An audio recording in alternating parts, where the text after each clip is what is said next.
What is up everyone, in today's video I will show you how to set up Brother HL L2461DW printer or download and install drivers.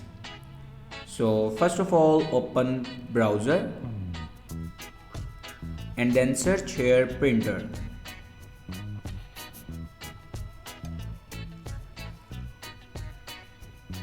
Now click on official website.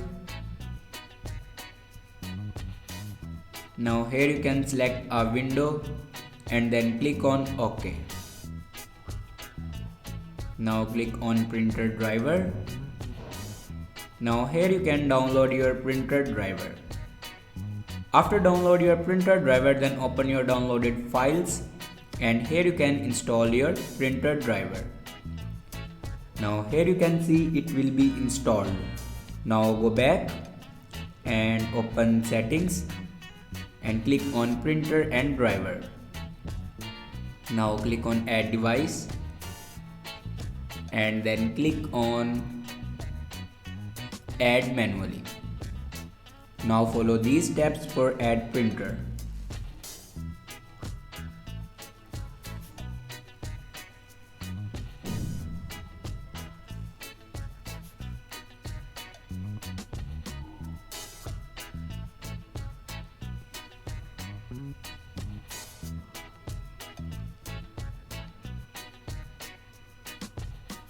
Now here you can see my printer will be added.